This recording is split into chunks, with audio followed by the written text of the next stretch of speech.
Yahweh visited Sarah as he had said, and Yahweh did to Sarah as he had spoken. Sarah conceived and bore Abraham a son in his old age, at the set time of which God had spoken to him. Abraham called his son who was born to him, whom Sarah bore to him, Isaac. Abraham circumcised his son Isaac when he was 8 days old, as God had commanded him. Abraham was 100 years old when his son Isaac was born to him. Sarah said, "God has made me laugh. Everyone who hears will laugh with me." She said, "Who would have said to Abraham that Sarah would nurse children? For I have borne him a son in his old age." The child grew and was weaned. Abraham made a great feast on the day that Isaac was weaned. Sarah saw the son of Hagar the Egyptian, whom she had borne to Abraham, mocking. Therefore she said to Abraham, "Cast out this servant and her son, for the son of this servant will not be heir with my son Isaac." The thing was very grievous in Abraham's sight on account of his son. God said to Abraham, "Don't let it be grievous in your sight because of the boy and because of your servant. In all that Sarah says to you, listen to her voice, for your offspring will be named through Isaac. I will also make a nation of the son of the servant, because he is your child." Abraham rose up early in the morning and took bread and a container of water and gave it to Hagar, putting it on her shoulder, and gave her the child and sent her away. She departed and wandered in the wilderness of Beersheba. The water in the container was spent, and she put the child under one of the shrubs. She went and sat down opposite him, a good way off, about a bow shot away, for she said, "Don't let me see the death of the child." She sat opposite him and lifted up her voice and wept. God heard the voice of the boy. The angel of God called to Hagar out of the sky and said to her, "What troubles you, Hagar? Don't be afraid, for God has heard the voice of the boy where he is. Get up, lift up the boy, and hold him with your hand, for I will make him a great nation." God opened her eyes, and she saw a well of water. She went, filled the container with water, and gave the boy a drink. God was with the boy, and he grew. He lived in the wilderness, and as he grew up, he became an archer. He lived in the wilderness of Paran. His mother got a wife for him out of the land of Egypt.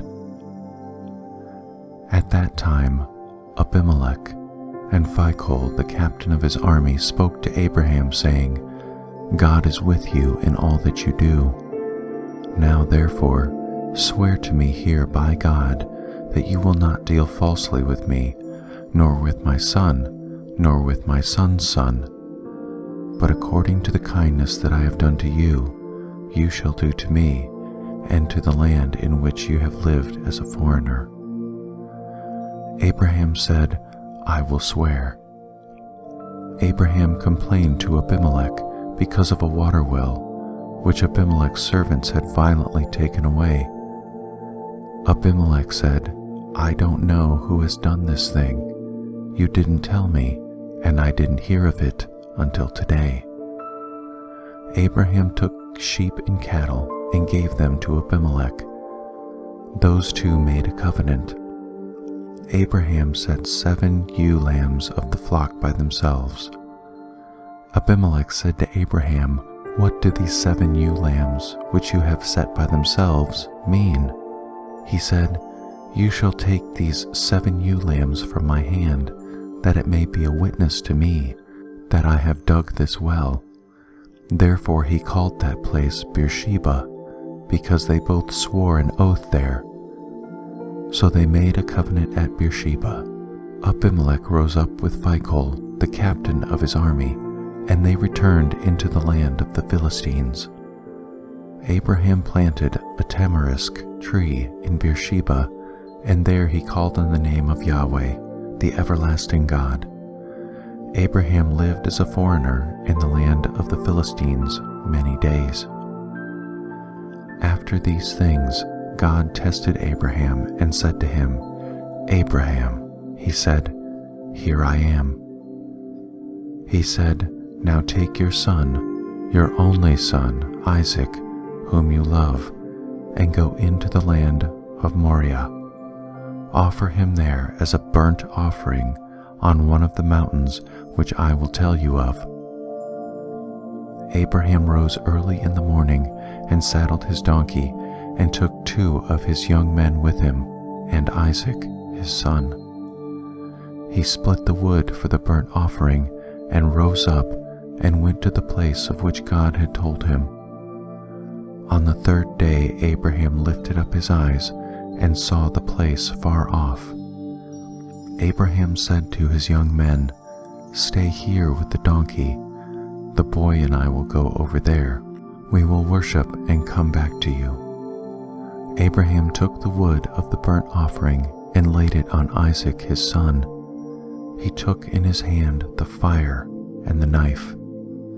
They both went together. Isaac spoke to Abraham his father and said, "My father?" He said, "Here I am, son." He said, "Here is the fire and the wood, but where is the lamb for a burnt offering?" Abraham said, "God will provide himself the lamb for a burnt offering, my son." So they both went together. They came to the place which God had told him of. Abraham built the altar there and laid the wood in order, bound Isaac his son, and laid him on the altar, on the wood. Abraham stretched out his hand and took the knife to kill his son. Yahweh's angel called to him out of the sky and said, "Abraham, Abraham." He said, "Here I am." He said, "Don't lay your hand on the boy or do anything to him. For now I know that you fear God, since you have not withheld your son, your only son, from me." Abraham lifted up his eyes and looked, and saw that behind him was a ram caught in the thicket by his horns. Abraham went and took the ram and offered him up for a burnt offering instead of his son. Abraham called the name of that place, "Yahweh will provide." As it is said to this day, "On Yahweh's mountain it will be provided." Yahweh's angel called to Abraham a second time out of the sky and said, "I have sworn by myself, says Yahweh, because you have done this thing and have not withheld your son, your only son, that I will bless you greatly, and I will multiply your offspring greatly, like the stars of the heavens and like the sand which is on the seashore. Your offspring will possess the gate of his enemies. All the nations of the earth will be blessed by your offspring, because you have obeyed my voice." So Abraham returned to his young men, and they rose up and went together to Beersheba. Abraham lived at Beersheba. After these things, Abraham was told, "Behold, Milcah, she also has borne children to your brother Nahor. Uz, his firstborn, Buz, his brother, Kemuel, the father of Aram, Chesed, Hazo, Pildash, Jidlaph, and Bethuel. Bethuel became the father of Rebekah. These 8 Milcah bore to Nahor, Abraham's brother. His concubine, whose name was Reumah, also bore Tebah, Gahem, Tahash, and Maacah. Sarah lived 127 years. This was the length of Sarah's life. Sarah died in Kiriath Arba, also called Hebron, in the land of Canaan. Abraham came to mourn for Sarah, and to weep for her. Abraham rose up from before his dead and spoke to the children of Het, saying, I am a stranger and a foreigner living with you. Give me a possession of a burying place with you, that I may bury my dead out of my sight. The children of Het answered Abraham, saying to him, Hear us, my lord. You are a prince of God among us. Bury your dead in the best of our tombs. None of us will withhold from you his tomb. Bury your dead. Abraham rose up and bowed himself to the people of the land, to the children of Het. He talked with them, saying, If you agree that I should bury my dead out of sight, hear me and entreat for me to Ephron the son of Zohar, that he may sell me the cave of Machpelah, which he has, which is in the end of his field. For the full price let him sell it to me among you as a possession for a burial place. Now Ephron was sitting in the middle of the children of Het. Ephron the Hittite answered Abraham in the hearing of the children of Het, even of all who went in at the gate of his city, saying, No, my lord, hear me. I give you the field, and I give you the cave that is in it. In the presence of the children of my people I give it to you. Bury your dead. Abraham bowed himself down before the people of the land. He spoke to Ephron in the audience of the people of the land, saying, But if you will, please hear me. I will give the price of the field. Take it from me, and I will bury my dead there. Ephron answered Abraham, saying, My lord, listen to me. What is a piece of land worth 400 shekels of silver between me and you? Therefore, bury your dead. Abraham listened to Ephron. Abraham weighed to Ephron the silver which he had named in the hearing of the children of Het, 400 shekels of silver, according to the current merchant's standard. So the field of Ephron, which was in Machpelah, which was before Mamre, the field, the cave which was in it, and all the trees that were in the field, that were in all of its borders, were deeded to Abraham for a possession in the presence of the children of Het, before all who went in at the gate of his city. After this, Abraham buried Sarah his wife in the cave of the field of Machpelah before Mamre, that is, Hebron, in the land of Canaan. The field and the cave that is in it were deeded to Abraham by the children of Het as a possession for a burial place. For the chief musician, set to the death of the Son, a psalm by David. I will give thanks to Yahweh with my whole heart. I will tell of all your marvelous works. I will be glad and rejoice in you. I will sing praise to your name, O Most High. When my enemies turn back, they stumble and perish in your presence. For you have maintained my just cause. You sit on the throne, judging righteously. You have rebuked the nations. You have destroyed the wicked. You have blotted out their name forever and ever. The enemy is overtaken by endless ruin. The very memory of the cities which you have overthrown has perished. But Yahweh reigns forever. He has prepared his throne for judgment. He will judge the world in righteousness. He will administer judgment to the peoples in uprightness.